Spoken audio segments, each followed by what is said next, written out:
할렐루야, 반갑습니다. 벌써 이제 2021년 8월이네요. 무더운 여름이 계속되고 있는데 우리 무더위 가운데 우리 사랑하는 우리 구역 식구들 또 우리 구역장님들 지치지 마시고, 특별히 이번 한 주간은 말씀과 기도 축제가 있는 주간이잖아요. 새벽과 저녁마다 현장에서 혹은 온라인으로 꼭 참여해서 은혜 받으시기를 바랍니다. 그럼 우리 2021년 구역공과 30일과 약한 자를 통해 일하시는 하나님을 함께 공부해 보도록 하겠습니다. 마음 열기입니다. 지난 한 주 동안 받은 은혜와 감사를 나누어 보시고, 또 찬송가로 하나님과 또 우리 모든 구역원들이 또 영상으로 보이지만 하나님 앞에 찬양하는 것을 기쁨으로 여기고 힘차게 같이 찬양 드리기를 부탁드립니다. 마음 열기입니다. 마음 열기. 우리 밑에 한 글자가 더 들어가긴 했는데 밑에 맨 아래에 있는 그 내용은 생략하시면 될 것 같습니다. 김양원 목사님은 태어날 때부터 소아마비로 장애를 가지고 작은 섬에서 태어나 가난 속에 살았습니다. 하지만 그는 어려운 상황 속에서 절망하지 않고 장애인을 섬기는 삶을 살기로 결단했습니다. 결국 26살의 젊은 나이에 장애인 교회와 선교회를 설립하고 전국 장애인 복지대회를 개최하는 등 한평생을 낮은 자들의 복지와 인권을 위해 섬겼습니다. 아래까지 포함이네요. 하나님은 약한 자를 들어 하나님의 역사를 이루어 가십니다. 여러분, 우리가 쉽게 판단하고 오해하는 것이 무엇이냐면, 하나님께서는 무조건 준비된 자, 완벽한 자, 어떤 탁월한 리더십을 갖춘 사람을 사용하셔서 하나님의 일, 하나님의 역사를 이루어 간다라고 생각을 합니다. 하지만 절대 그렇지 않죠. 여러분, 성경을 한번 보십시오. 성경에서 완벽하다라고 말할 수 있는 사람 몇 명이나 될까요? 그러니까 여기서 말하고 있는 완벽이라는 것은 인간이 완벽할 수는 없겠죠. 그래도 큰 흠 없이 기록된 성경의 인물이라고 해도 극소수입니다. 극소수. 10명을 꼽기가 어렵습니다. 그러면 대부분 어떤 사람들입니까? 부족한 사람들이에요. 연약한 사람들이었고, 좀 심하게 말하면 하자가 있는 사람도 있었어요. 하자가 있는 사람. 다윗을 예로만 들어도 그는 이제 하나님의 은혜로 왕이 되었지만, 왕이 되고 나서 끔찍한 죄악을 저지르죠. 자신의 충성스러운 부하 우리아의 아내 바세바를 범하죠. 간음죄를 저지릅니다. 또 그 우리아를 전쟁 중에 죽게 만듭니다. 살인을 지시하죠. 그렇게 죽도록 남겨놨으니까. 즉 다윗은 간음죄와 살인죄를 저지른 겁니다. 그리고 또 사도 바울은 어떻습니까? 그는 그리스도인들을 핍박하고, 그리고 스데반의 그 순교의 현장에서 돌 던지는 자들, 그러니까 스데반을 죽이려고 했었던 그 유대인들의 그 옷을 바울이, 그 당시 사울이었죠? 바울이 그 옷을 맡으면서 이 스데반의 순교를 적극 지지했던 사람이 바로 바울이었습니다. 그럼에도 불구하고 하나님께서는 이러한 바울과 다윗을 들어 쓰셨다라는 것이죠. 하나님께서는 이렇게 연약하고 부족하고 심하게 말해서 하자가 있는 사람조차도 하나님은 이들을 통해서 하나님의 일을 이루어 가십니다. 그렇다면 오늘 말씀을 통해서 어떻게 그런 또 일을 이루어 나가시는지를 한번 좀 더 살펴보도록 할게요. 먼저 우리 말씀을 함께 보겠는데요. 사사기 3장 12절부터 30절까지의 말씀입니다. 말씀이 조금 길지만 또 하나님의 말씀이니까 우리 같이 하나님의 말씀을 봉독하도록 하겠습니다. 사사기 3장 12절부터 30절입니다. 읽어볼게요. 이스라엘 자손이 또 여호와의 목전에 악을 행하니라. 이스라엘 자손이 여호와의 목전에 악을 행함으로 여호와께서 모압 왕 에글론을 강성하게 하사 그들을 대적하게 하심에 에글론이 암몬과 아말렉 자손들을 모아 가지고 와서 이스라엘을 쳐서 종려나무 성읍을 점령한지라. 이에 이스라엘 자손이 모압 왕 에글론을 18해 동안 섬기니라. 이스라엘 자손이 여호와께 부르짖음에 여호와께서 그들을 위하여 한 구원자를 세우셨으니 그는 곧 베냐민 사람 게라의 아들 왼손잡이 에웃이라. 이스라엘 자손이 그를 통하여 모압 왕 에글론에게 공물을 바칠 때에 에웃이 길이가 한 규빗 되는 좌우의 날성 칼을 만들어 그의 오른쪽 허벅지 옷 속에 차고 공물을 모압 왕 에글론에게 바쳤는데 에글론은 매우 비둔한 자였더라. 에웃이 공물 바치기를 마친 후에 공물을 메고 온 자들을 보내고 자기는 길갈 근처 돌뜨는 곳에서부터 돌아와서 이르되 왕이여 내가 은밀한 일을 왕에게 아리려 하나이다 하니 왕이 명령하여 조용히 하라 하매 모셔선 자들이 다 물러간지라. 20절 에웃이 그에게로 들어가니 왕은 서늘한 다락방에 홀로 앉아 있는 중이라.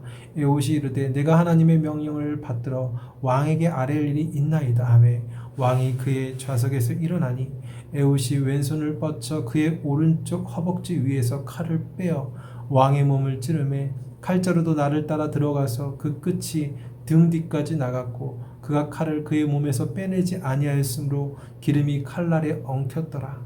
에웃이 현관에 나와서 다락문들을 뒤에서 닫아 잠그니라. 에웃이 나간 후에 왕의 신하들이 들어와서 다락문들이 잠겼음을 보고 이르되 왕이 분명히 서늘한 방에서 그의 발을 가리우신다 하고 그들이 오래 기다려도 왕이 다락문들을 열지 아니하는지라. 열쇠를 가지고 열어본즉 그들의 군주가 이미 땅에 엎드려 죽었더라. 그들이 기다리는 동안에 에웃이 피하여 돌뜨는 곳을 지나 스이라로 도망하니라. 그가 이르러 에브라임 산지에서 나팔을 불매 이스라엘 자손이 산지에서 그를 따라 내려오니 에웃이 앞서가며 그들에게 이르되 나를 따르라. 여호와께서 너희의 원수들인 모압을 너희의 손에 넘겨주셨느니라 하매 우리가 에웃을 따라 내려가 모압 맞은편 요단강 나루를 장악하여 한 사람도 건너지 못하게 하였고 그때의 모압 사람 약 10,000명을 죽였으니 모두 장사여 모두 용사라. 한 사람도 도망하지 못하였더라. 그날에 모압이 이스라엘 수하에 굴복하매 그 땅이 80년 동안 평온하였더라. 아멘. 우리는 지금 계속해서 지난주부터도 계속해서 이어서 사사기를 공부하고 있죠. 이스라엘의 첫 번째 이제 사사라고 하는 것은 판결자라는 뜻을 갖고 있는데, 그러니까 이스라엘을 대표하는, 그러니까 왕은 아니에요. 왕권 체제 이전의 체제라고 할 수 있죠. 리더, 지도자라고 할 수 있는데, 임시적 지도자라고 할 수 있는데, 이스라엘의 초대 사사였던 첫 번째 사사 온니엘을 통해 이스라엘은 40년 동안 평안한 삶을 살게 됩니다. 그런데 또다시 편안함 속에서 다시 악을 또 행하죠. 또다시 하나님을 버리고 범죄하게 됩니다. 그러자 하나님께서는 모압 왕 에글론을 통해서 18년간 이스라엘을 압제케 하는 징계를 내리십니다. 그러자 이러한 고통 속에서 지내던 이스라엘 백성들이 다시 하나님을 찾고 부르짖으며 하나님 앞에 구원을 요청하게 됩니다. 그러자 하나님께서는 그들의 그 회개와 부르짖음에 응답하셔서 다시 그들에게 왼손잡이 사사 에웃을 세워주셨고 그 에웃을 통해 모압 왕 에글론을 쓰러뜨리고 이스라엘을 구원함으로 다시 평화를 누리게 해주셨습니다. 이게 바로 오늘 본문의 내용인데 이 본문의 내용을 4가지 질문과 답을 통해서 좀 더 상세하게 그 의미를 살펴보겠습니다. 1번입니다.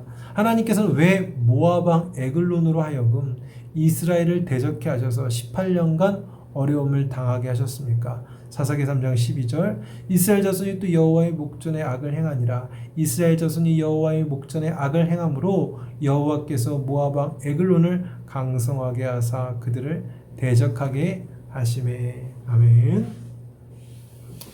왜 이스라엘 백성들이 18년간 고통의 시간, 고난의 시간을 보내야겠습니까? 바로 여호와의 목전에, 또 여호와의 목전이죠. 그냥 여호와의 목전이 아니라 또를 보셔야 됩니다. 또 여호와의 목전에 악을 행했기 때문입니다. 여러분, 제가 지난주에 사사기의 순환적 구조에 대해서 이야기했는데 혹시 기억하시나요?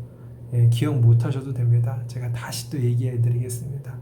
사사기의 특징이 하나님 없이, 왕 없이 각각 자기 소견대로 살아가는 것이 사사시대의 특성이라고 했는데, 그 특징으로 인하여서 나타난 결과가 순환적 구조예요.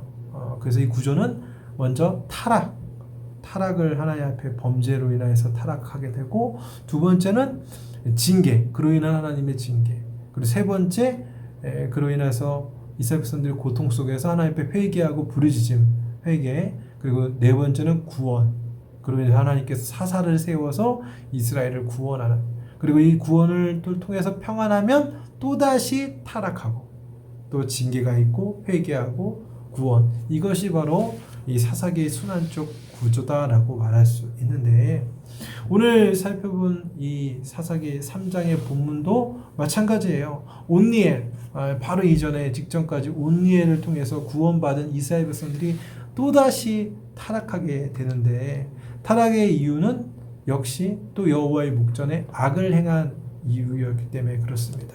여러분, 여기 지금 또라는 단어가 있는데, 여러분 이 또라고 번역된 그 히브리어로 아사프라고 하는데, 이 아사프는요, 더하다, 계속하다 라는 뜻을 갖고 있습니다. 그래서 이 문장을 좀 직역하자면, 히브리어를 통해서 직역을 하자면, 이스라엘 백성이 여호와의 목전에 그 악을 행하기를 증가시켰다, 그 악을 더했다, 계속 그 악을 행했다라는 것입니다.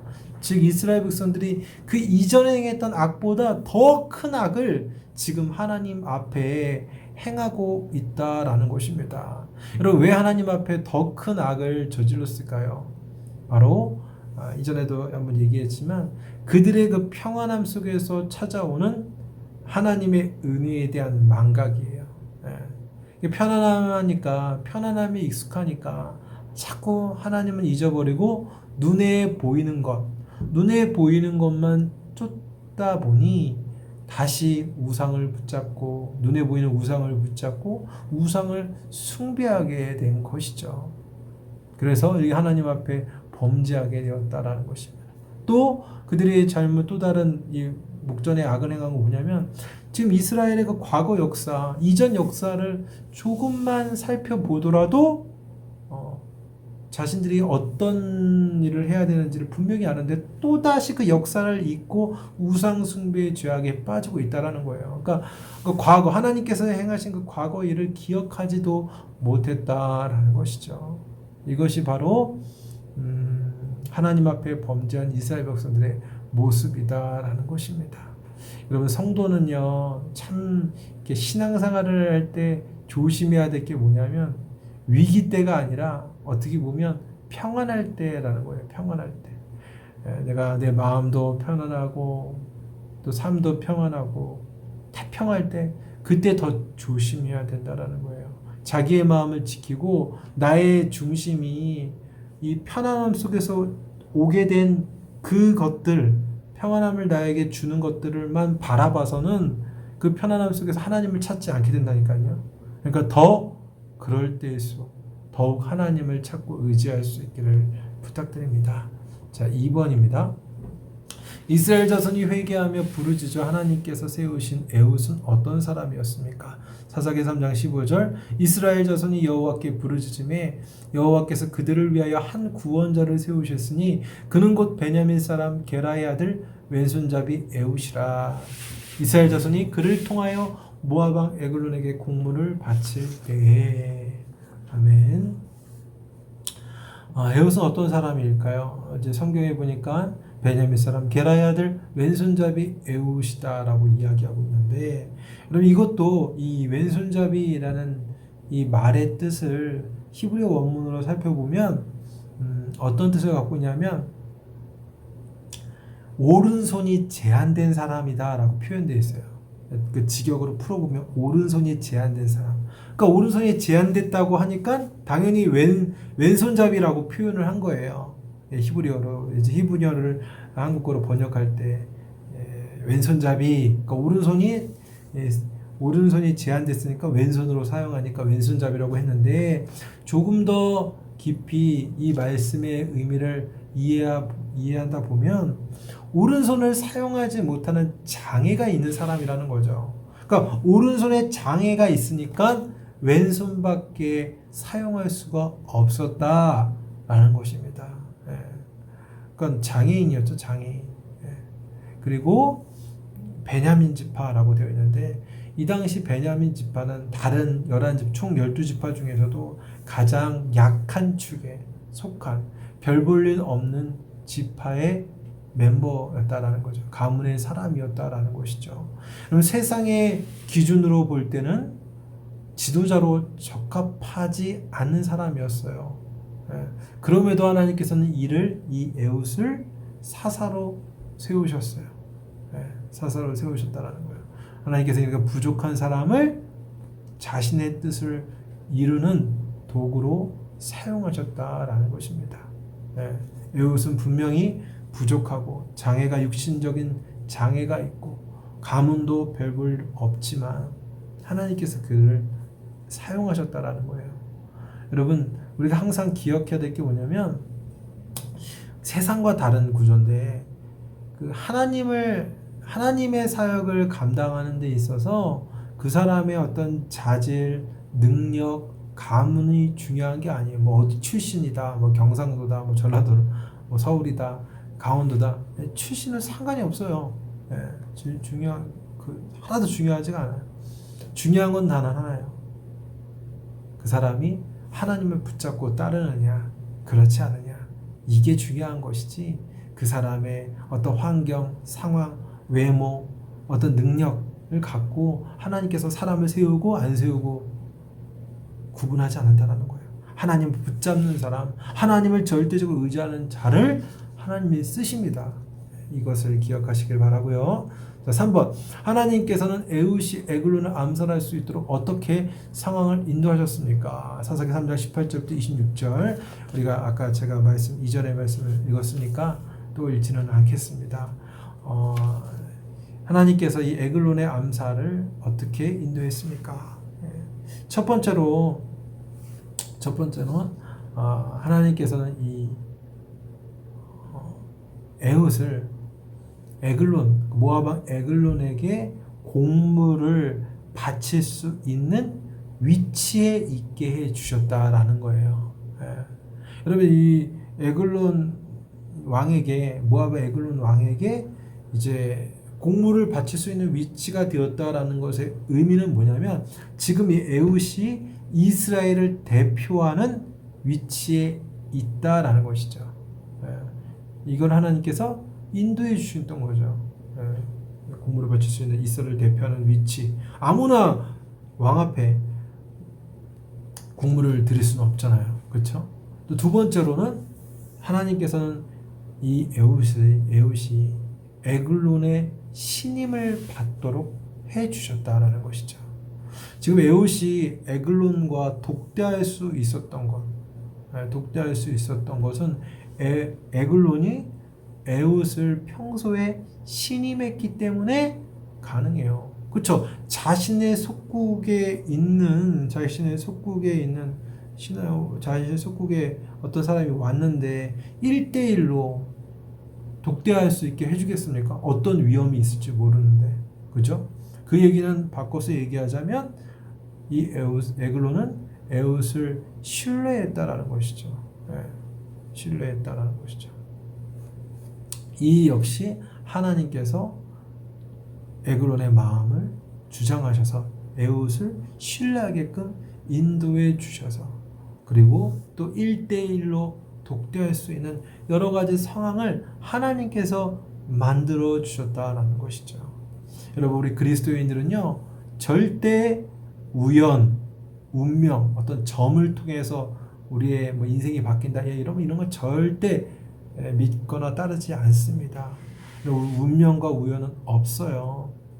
오직 하나님의 백성에게는 하나님의 섭리, 하나님의 계획만 있다라는 것입니다. 우리의 삶 모든 순간, 한순간 한순간 다 하나님의 손길이 함께하고 그분께서 인도하고 계신다는 사실을 믿으시기를 바랍니다.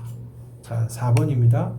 이스라엘은 모압군에 맞서 어떤 승리를 거둡니까? 이는 우리에게 어떤 교훈을 줍니까? 사사기 3장 28절부터 30절 그들에게 이르되 나를 따르라 여호와께서 너희의 원수들인 모압을 너희의 손에 넘겨주셨느니라 하매 우리가 에옷을 따라 내려가 모압 맞은편 요단강 나루를 장악하여 한 사람도 건너지 못하게 하였고 그때 모압 사람 약 10,000명을 죽였으니 모두 장사요 모두 용사라 한 사람도 도망하지 못하였더라. 그날의 모압이 이스라엘 수하에 굴복하며 그 땅이 80년 동안 평온하였더라.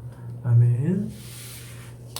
이스라엘이 18년 동안 모압의 통치를 받았는데 이제 큰 승리를 거두고 자유를 얻게 되는데 이 말씀을 통해서 우리에게 주신 교훈은 첫 번째로 하나님의 때에 하나님은 일을 이루신다라는 거죠. 이스라엘은 18년 동안 조금 전에 얘기했지만 18년 동안 모압의 속국으로 비참하게 살았어요.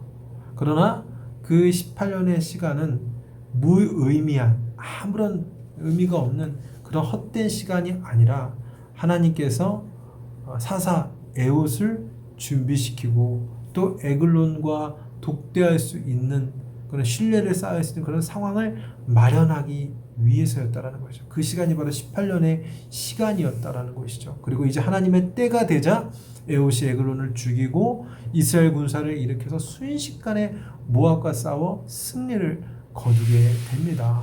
결국 하나님의 타이밍이었다라는 것이죠. 인간의 타이밍이 아니라 하나님의 타이밍에 하나님의 때에 일들이 이루어졌다라는 것이죠. 믿음의 백성은 항상 하나님의 때에 맞춰 움직여야 된다는 것입니다.